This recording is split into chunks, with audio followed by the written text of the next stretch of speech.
Norman and Anne Stanier own Dragon Orchard in Putley and are stalwarts of the Big Apple Association, so it seemed appropriate to visit them to talk about all things appley in lieu of our usual Harvestime event in Muchmarcle, which we had to cancel this year.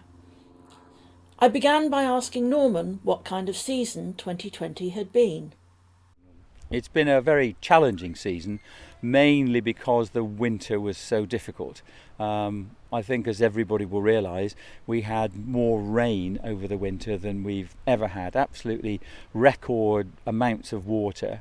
So the orchard was waterlogged for a very long time, and it was also very mild. So the combinations of those two are things that apple trees really don't like. They like it to be dry in the winter and also to be cold, so that the trees go into hibernation. So if you get wet and warm and exceptional wet, then you're really up against it from the very start.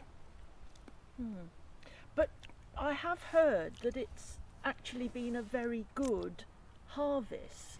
The trees, a lot of trees were stressed through the winter, and an awful lot of growers have actually lost trees.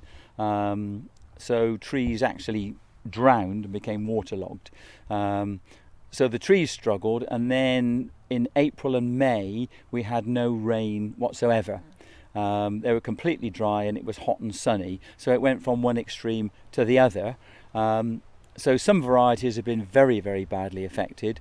Varieties that could cope with that have actually responded quite well to the conditions. Right. Is that true across the board? Dessert, cider? Cider has struggled more because of sort of the habit and the growing nature of the trees. They're also more vigorous, so when they start to grow and their roots are still wet, then some varieties, especially Dabanet, react very badly and they literally turn up their toes and die. You grow other sorts of fruit besides apples. I mean, we're standing in front of a lovely quince at the moment. What other sorts of fruits do you Well, we grow plums and pears, and so we start our season really with green gages, which are a very old variety but very popular.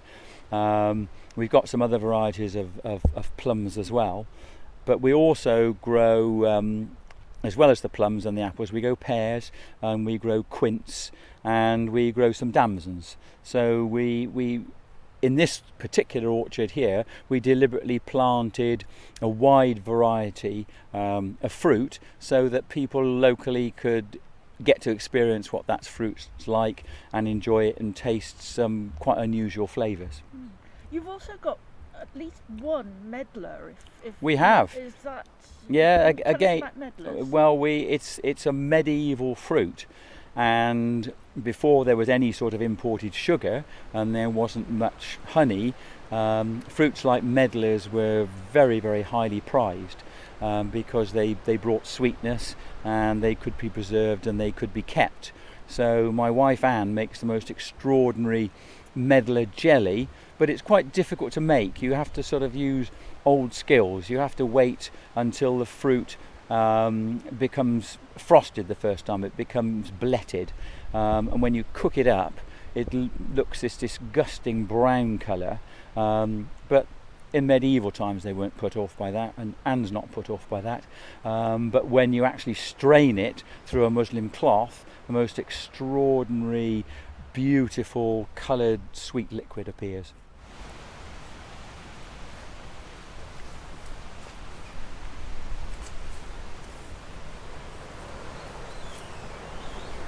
We grow 6 different varieties of cider apples here at Dragon Orchard. This row we're looking at now is Dabanet, and in this orchard it alternates with Michelin, and then we've got Somerset Red Streaks, Ellis Bitter, Brown's Apple, and then a couple of rows of the beautiful old-fashioned Kingston Blacks. What would be a normal combination of a typical say, a dry cider? What would you put in a dry cider, our dry ciders normally have 3 different varieties. To make it dry, you'd probably have some of the Ellis Bitter, quite a lot of Dabinet, and then our cider maker just likes to play around with different varieties just for a few different subtleties. But a good balanced dry cider would normally have about 3 different varieties in it. Now, browns you do as an apple juice as You well, do. don't you? Brown's apple is it makes a very good cider, but it also makes a fantastic dry apple juice, and it's very, very good to have with food. A lot of apple juices are quite sweet and have high sugars. Brown's apple has less sugars, but a very, very crisp taste to it as a single variety apple juice. Do you grow any Perry pears? We don't grow Perry pears, but we do grow other varieties of pears. We've got Conference and Commies, and then we've got Onward, and one of the pears that the Woolhope Club said was one of the best pears in the whole world is a pear called Beurre Superfin, and that's a very special, smooth, rather like as the name would guess really, or would stress you to think it was. It's a very smooth, rich, creamy pear. You said the Woolhope Club. Can you tell us about? Yeah, the Woolhope Club is the world's oldest naturalist society, named after the Woolhope Dome, which I'm looking at now, and it was set up 150 years ago to look at sort of the natural life, a sort of typical Victorian society, but they very quickly, having looked at the local fungi, became fascinated with apples. And in conjunction with some very eminent horticulturalists from the Royal Horticultural Society, the Woolhope Club actually produced a book called The Hereford Pomona, which was and still is one of the most beautiful books on varieties of apples that has ever been produced.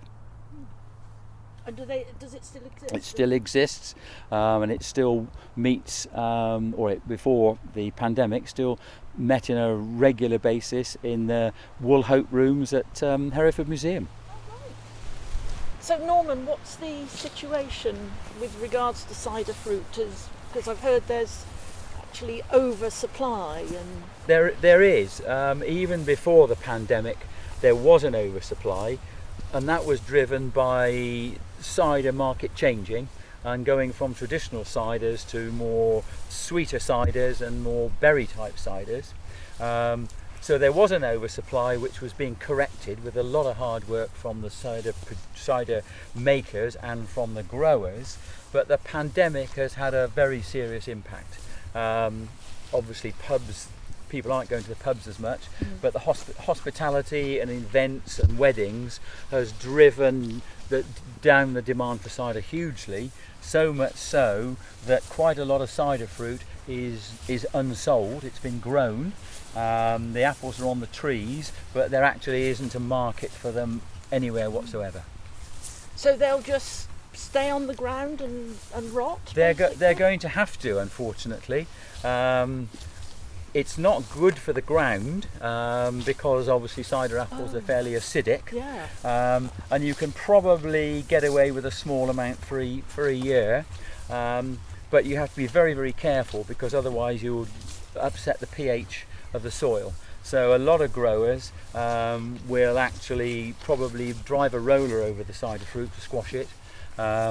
Hopefully there'll be lots of birds coming over from migrating in the winter to eat it up, but most people will probably be having to apply lime in the spring to counter the acidity so that the balance of the soil is not permanently upset or affects and locks up the nutrients in the soil. Right. So that's affecting cider makers across the board, or mainly the big It's cider it's makers, affecting cider makers across the board. The big cider makers can cope with it better. The small craft cider makers are the ones that are really struggling. People that grow specific varieties to go to craft cider makers. It's the craft cider market which is more specific, and it's not drunk in pubs. It's more specialised. They're the ones that have suffered. So unfortunately, the smaller growers and the smaller producers have been most impacted on. Right. Because, I mean, larger, the likes of Heineken that make the Bulmers brand, they can put the apple juice into concentrate? They can concentrate it. Yeah. And so that's what they do. So they can store it and they can keep it longer. The craft cider makers produce cider traditionally. Yeah. They haven't got the facilities, nor would they want to concentrate it. So they rely on sales to empty their tanks. Yes. So that at this time of year, the cider apples get pressed and they go into the tank and they start to mature. What's happened for them is that the tanks are still full, and they don't have the capacity to concentrate or store anymore, and so a whole season for them looks like it's going to be completely lost. Yeah. I suppose someone like Weston's, our local one, is, I mean, they're sort of a bit between the very big and they are a bit craft, between so they are pretty big. Yeah. But it is impacting on them as well. But obviously they're bigger companies, they've got far more resources, they can probably borrow money better, but a small scale craft cider grower and a small scale producer just doesn't have those facilities, and they're small businesses and they very much work hand to mouth, and people do it because they love it, but they can't do it if it's going to make them go bust. So it's a very challenging time for the smaller scale cider apple growers and the cider makers. Now, it's not so long ago that growers like yourself or farmers were being encouraged to plant orchards. I mean, first of all, we had them being in the, 50s, 60s, 70s, them being ripped out. They were, yeah. Then we had a period when suddenly cider was very popular and they were being encouraged to plant orchards. And now it seems we've gone back the other way, and some farmers I've heard have been paid to take the orchards back out again. That's absolutely right. There have been incentive schemes from all the big cider producers. The contracts have been bought back by the companies, and so the farmers have actually taken out hundreds and hundreds of acres of cider fruit, and most of them, as you'll see wandering around here, have been replaced with maize, and it's maize that's been grown for biofuel. So it's very much a sort of monochrome crop. It doesn't have the variety of the ecosystems that are. I mean, a cider orchard is a fantastic driver of an ecosystem, whereas a field of maize is completely different, and that maize is going into enormous digesters for biofuel. So it's very much changing the look of the countryside, but also impacting hugely on the ecology of the countryside as well. And it's especially so in Herefordshire, because we have a lot of cider orchards, a lot have come out. We've got some big agro-business men that are putting in massive plants, and they're being fed by the maize fields. What's the history of apple growing in Herefordshire? How far back does it go? Oh, it's very, very long and very, very well established. Because of the variety of our soils and our climate in Herefordshire, we're good at growing apples. We get about 24 inches, 600 millimetres of rain a year. Half that's in the summer. We're sheltered from the Black Mountains. We've got a very good, rich, moisture-retaining soil. So we've got all those good things. And we've had in the past, some very innovative cider makers. Would you believe the Woolhope Club I was talking about earlier? The secretary of the Woolhope Club was the vicar of Burgh Hill, who just happened to be the Reverend Bulmer. And we all know what happened to his boys. They set up Bulmers. The Woolhope Club instigated lots of different varieties. But even before that, Lord Scudamore, who lived at Home Lacey House and was a very important part of the royal household, he actually produced the Herefordshire Red Streak apple. And when he was in the consul in Paris, he developed the most fantastic cider to counter the French wine, and he's attributed with using the verre anglais, the thick glass bottles that came from the Forest of Dean, to make the first ever fermented ciders, long before Dom Perignon thought about it. So Herefordshire has a very rich claim to all sorts of traditions and varieties of cider making. Right. So in fact, we perhaps the Champagne region shouldn't be so precious about the use of its name. Absolutely not. No. Wasn't it actually a monk? It was Dom Perignon, who was a monk, right. a Benedictine monk, and he tweaked it a little bit. But the real difference came because charcoal was used for making glass, but so many trees were being cut down for charcoal. The king was worried that we wouldn't have enough to build ships, so they outlawed charcoal for glass making. And down in the forest, they thought, we'll use coal. So they used coal, and because they could reach higher temperatures with the coal, they could make thicker glass. So they made English glass, the verre anglais, and that was able to stand the pressure of the secondary fermentation in the cider bottles. And it was Lord Scudamore, who was and his team, that were attributed to those methods. So good old Herefordshire. Yes. Yeah. That's fantastic. So what's this variety we're standing in front of now, Norman? Well, there are lots and lots of different varieties of russets. Egremont russet is a well-known one, but this is our own local one. This is a Herefordshire russet. When we planted Dorothy's orchard, which is this one with about 30 different varieties, we wanted to have some old varieties, but we wanted to have some newer ones too. So we went to Frank Matthews, which is our local nursery, and talked to Nick Dunn, and Nick has developed some extraordinary varieties, and this is the Frank Matthews variety of russet, which is the Herefordshire russet, which is we absolutely love it. It's got fantastic flavour, it grows well, and it's just lovely to be able to grow and promote such an interesting local apple. So what's the sort of weight of fruit? That looks a pretty good tree. Yeah, what's the sort of weight of that's fruit? a pretty well laden tree. There would be probably 50 kilos on that tree, which for a dessert apple is pretty good. So we take the best ones and sell those locally, and then the smaller ones we send to Simon Day at Once Upon a Tree. And the outgrades from this orchard, Dorothy's orchard, Simon produces a beautiful dry cider, would you believe, called Dorothy's Orchard. And because it's one of the few ciders that's made with dessert apples, it's low in tannins, and so it's very, very good with food.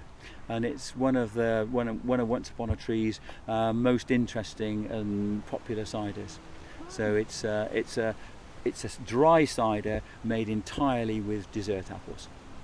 How long's he been making that? He's made it for probably 3 or 4 years now, and it's very well liked, and is a really good seller. The ciders in the east of England, where they can't grow bittersweets, tend to be made from dessert apples, but they can be a bit not quite thin, but don't have a great depth to them because they don't have tannins. But because Simon is a very good cider maker, and there's a balance of different flavours in this orchard, he found when he put them all together, he ended up with a really special dry cider made entirely with dessert fruit. So you say the east of England, so someone like Usport? Yes, their ciders will traditionally have a very different flavour profile to the West Country ciders. The Somerset ciders tend to be more traditional and have deeper flavours. The east of England ones tend to be lighter and more fruity, and the Herefordshire ciders, very much in between. We make very good dry ciders because we produce such good bittersweet apples. And there are more cider makers in Herefordshire experimenting. So the Herefordshire at the moment, up until COVID, has been quite a little alchemic sort of hotbed of different flavours, and there are people like Simon and like the Ross-on-Wye Cider Company, who last year were the BBC Drinks Producer of the Year. People are doing some very, very interesting things. So Simon and over at Ross-on-Wye, and Tom Oliver, for instance, and Little Pomona now in the north of the county, are really producing some fantastic products, and they're very, very interesting ones as well. Little Pomona last year and this year are taking our quince, and they're using that to experiment with as well. Wow. And that is an absolutely fantastic drink. And yes. Gosh, that's really interesting. So there's lots, even though it's a bit doomy and gloomy with the pandemic and the cider sales, we're very lucky in Herefordshire in that we do have some fantastic skills and people that are prepared to experiment and take things in slightly different directions, which I feel, because of the pandemic, that's the way we're all going to have to think and work if we're going to stay afloat. So I'm delighted that we're part of that, such a sort of driving, innovative set of cider makers. So where's Little Pomona? Sort of not quite pristine, but right in the north of the county. Yeah. Run by James and Susanna Forbes, whose background is in wine.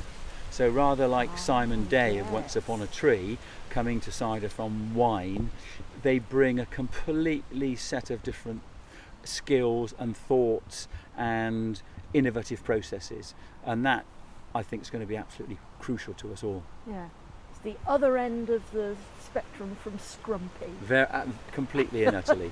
And you know, they're very particular.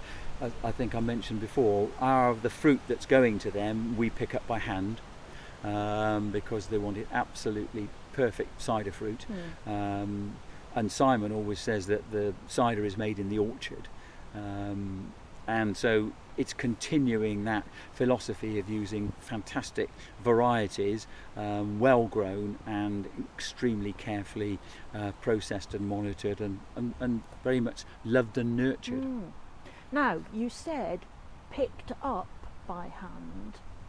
So do you take from the tree, or do you shake the fruit off? We do both. Right. Sometimes when we pick the fruit, we'll pick it all off the tree, and then we'll grade it, and the outgrades that we've hand picked will go into the cider.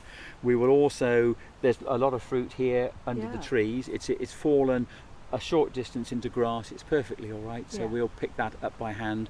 And for some of the varieties, the trees, the big cider trees, are shaken mechanically, but we will still pick the fruit up. So if it's harvested with a mechanical harvester, it goes up a ramp, it goes with lots and lots of action on it, it'll go dropped into a trailer. The trailer will then go into the yard, it'll be tipped into the yard, it'll then be scooped up again, dropped into a lorry, and then it'll be tipped out of a lorry before it goes into the cider mill. If we pick it up by hand, all it's done is fallen off the tree, and we then pick it up, put it into a bin, and that goes straight into the craft cider maker's mill, where it's taken out. So it gets handled very, very little, and it gets handled gently. So it's a different process, and it's a different product. It's obviously more expensive, but if the craft cider makers are producing a good quality product, then they can just about bear that cost. Right, now you said Herefordshire russet is made into a cider. Are there other dessert fruit? Yes, and in fact what we do is the thing that makes the Dorothy's Orchard cider so good is that it's a mix of different varieties. And then some have already gone, so our early fruit, our discovery, was already gone, and it's been crushed, and it's already been fermented. So when the varieties go, they get crushed and fermented, and then Simon's skill is in blending them. and that's the real key. So he has these sort of, it's a bit like a painter really with a paint box. It's how you blend them all together to get those particular flavours and profiles. That's the skill of the small scale cider maker. And he's actually started as well making, including grape skins. Is it He grapes, has, yes. Grape juice. Yes. Or What Simon has done, he will ferment apple juice on grape skins.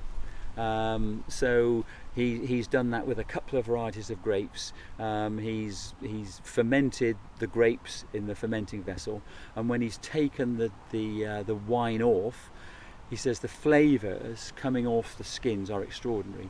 So he's covered those skins with apple juice and co-fermented them together, which has produced some only a skilled wine and cider maker would think of doing that. It can only be done on a small scale, but it's produced some fantastic drink. Absolutely wonderful.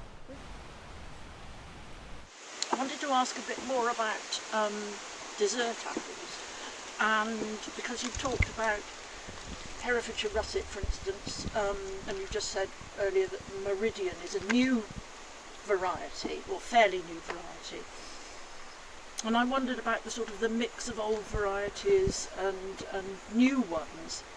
There seems to be new ones coming in all the time, being developed all the time.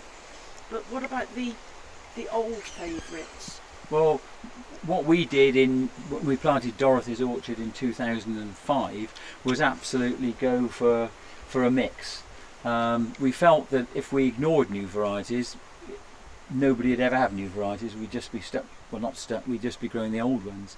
And so we put in Herefordshire russet. We put in a variety called Scrumptious, but we still went back to ones that from my childhood. Annie Elizabeth and Newton Wonder, and both cookers, of course. Both, Newton, yeah. well, it's dual. It is. It's a dual purpose apple, but it keeps very well and lasts well into sort of, you don't really pick it till November, and things like Court Pont du Plat and Darcy Spice, and went really right back to some of the older ones, the Thomas Andrew Knight apple, which is a Downton Pippin, and Pitmarston pineapple, which people don't get to taste much. So we wanted to put some of those in, so that apples that maybe our grandparents knew, people would be able to just not just hear about them, but able to just taste them and feel what they're like, and just remember that, you know, the work of the old pioneers, but also celebrate the new varieties as well. Yeah. Now, Pitmarston pineapple, people think it's called that because it tastes of pineapple, but actually I read somewhere that's not true. I mean, certainly it doesn't really taste. It doesn't really taste like a pineapple. It's one of these sort of, the name is sort of lost in the annals of time, really. And if you tell yourself it tastes like a pineapple, you can think it does a bit. Like you, Mary, I don't think it tastes like a pineapple at all. No. It's very pineapple coloured. That's for sure. And we actually stew it sometimes, and it makes quite a good sort of aromatic, fruity pudding, really. Right. But we still enjoy it. I must say, this is a Herefordshire russet, and it is delicious. It is. It's the texture. I mean, it's crisp, incredibly juicy. Yeah. The traditional apples like that, the russets, can be a bit dry, but these have got that russety flavour with plenty of juice and fantastic mouthfeel. It's lovely. It is lovely. Killer question. What's your favourite dessert apple to eat? Well, it varies in the season, really. so yes. Overall, I find that very difficult. If I had to choose one, it would be a Kid's Orange Red. So that's the tree you would plant if you had a little backyard and you could only have one tree. Well, if I had a little backyard and it was one tree, I'd probably choose something like a Lord Lambourne, because it's a good garden tree, and it's disease resistant and it's pretty hardy. So I think if you've just got one small space, it isn't perhaps the variety that's as important as the one that's a reliable cropper, that's not too fussy, that not a wussy tree, it's not going to turn up its toes, and it's going to be okay on its own. Is it dual purpose? Yeah, well, it is. You can. I like Lord Lambourne, but my overall, if I had to choose a favourite, it would be a Kidd's Orange Red. Kidd's Orange Red, right. Okay, thank you very much, Norman.